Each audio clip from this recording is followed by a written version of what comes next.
Assalamualaikum warahmatullahi wabarakatuh.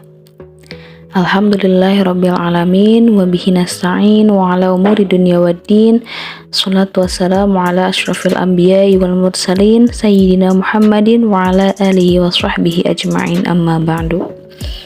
Puji syukur mari kita sama-sama panjatkan kehadiratillahir Rabbi, sholawat beserta salam semoga tetap tercurah limpah kepada Nabi kita, yakni Nabi Muhammad Shallallahu Alaihi Wasallam.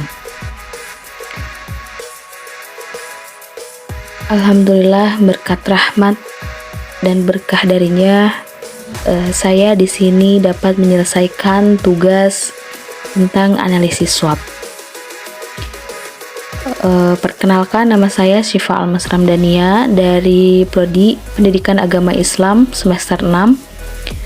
Tugas ini dibuat untuk memenuhi mata kuliah manajemen berbasis sekolah dengan dosen pengampu Bapak Ahmadini MPD. Materi yang saya bahas kali ini adalah tentang analisis SWOT pada suatu lembaga sekolah. Analisa SWOT ini pertama kali diperkenalkan oleh Albert S. Humphrey yang mempergunakan teknik ini pada tahun 1960-an. Ketika ia menganalisis sebuah proyek penelitian yang dikerjakan di Stanford Research Institute. Nah, analisis SWOT ini adalah akronim dari Strength, Weakness, Opportunities, dan Threats Analysis, atau diartikan sebagai kerangka kerja untuk mengidentifikasi dan menganalisis kekuatan, kelemahan, peluang, dan ancaman dalam suatu organisasi. Kemudian, lembaga sekolah yang saya analisis di sini adalah Madrasah Tsanawiyah Miftahul Huda dengan kepala madrasah yang bernama Bapak Muhammad Taufik Hidayatullah SHI SPD yang beralamat di Kampung Buni Ayu, Desa Kertaangsana, Kecamatan Nyalindung. Saya mengucapkan banyak-banyak terima kasih kepada Bapak Sekolah, Bapak Muhammad Taufik Hidayatullah, yang telah memberikan saya izin untuk menganalisa di lembaga sekolahnya atau di Madrasah Tsanawiyah Miftahul Huda. Analisis SWOT. Analisis SWOT ini terdapat 4 kerangka. Yang pertama, strength, diartikan sebagai kekuatan atau faktor yang menjadi kekuatan dalam suatu lembaga atau bisnis, dan juga proyek yang sedang ditangani atau dikerjakan. Yang kedua adalah weakness, diartikan sebagai kelemahan atau faktor yang menjadi kelemahan dalam suatu lembaga atau bisnis yang sedang dikerjakan. Kemudian opportunities, diartikan sebagai peluang atau faktor yang menjadi peluang dalam suatu lembaga atau bisnis yang sedang dilaksanakan. Yang terakhir, threat, diartikan sebagai ancaman atau yang menjadi faktor yang menjadi ancaman dalam suatu lembaga atau bisnis. Ancaman ini juga bisa disebut dengan hambatan. Materi yang saya bahas yang pertama adalah tentang strength atau kekuatan. Faktor yang menjadi kekuatan di lembaga sekolah yang saya analisa, Madrasah Tsanawiyah Miftahul Huda, adalah sebagai berikut. Yang pertama, karena kebesaran sesepuh yayasan, yang itu sudah pasti menjadi sebuah potensi yang sangat besar bagi Madrasah Tsanawiyah Miftahul Huda untuk lebih maju, lebih berkembang di masyarakat, baik luar, sudah pasti untuk masyarakat dalam, untuk lebih terkenal lagi. Kemudian yang kedua, yayasan yang menaungi sudah senior atau sudah lama bergabung di dalam dunia pendidikan. Yang ketiga, pendidik, tenaga kependidikan, peserta didik, dan orang tua murid masih berada dalam lingkungan keluarga, dan itu menjadi sebuah potensi yang besar juga untuk kemajuan Madrasah Tsanawiyah Miftahul Huda.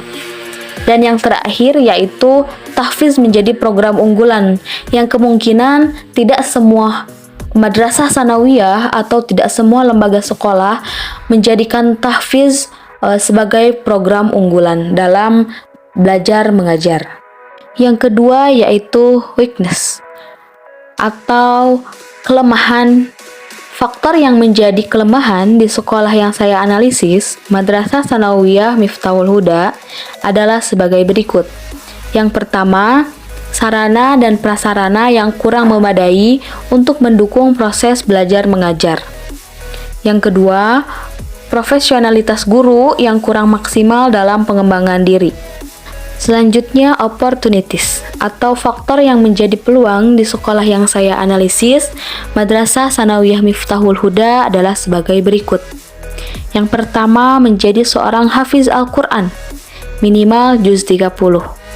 Nah, kepala madrasah sangat berharap output dari Madrasah Sanawiyah Miftahul Huda ini bisa menjadi seorang penghafal Al-Quran, minimal siswa atau lulusannya hafal juz 30. Kemudian yang kedua, bermanfaat bagi masyarakat dengan segudang pengetahuan agama yang dimilikinya. Seperti contoh, kepala sekolah Madrasah Sanawiyah ini berharap output atau lulusan dari Madrasah Miftahul Huda ini bisa memandikan jenazah, menyolatkan jenazah, seperti itu. Kemudian yang terakhir, bisa melanjutkan pendidikan ke jenjang sekolah yang lebih tinggi, tentunya sekolah yang bagus, favorit, dan sekolah yang bonafit juga. Dan yang terakhir itu adalah threats atau faktor yang menjadi ancaman atau hambatan di sekolah yang saya analisis, Madrasah Sanawiyah Miftahul Huda, adalah sebagai berikut. Yang pertama, keterbatasan dana. Yang kedua, keterbatasan jumlah dan keahlian pendidik yang dimiliki. Dan yang ketiga, yaitu keterbatasan sarana prasarana yang salah satunya disebabkan oleh struktur tanah yang kurang memadai.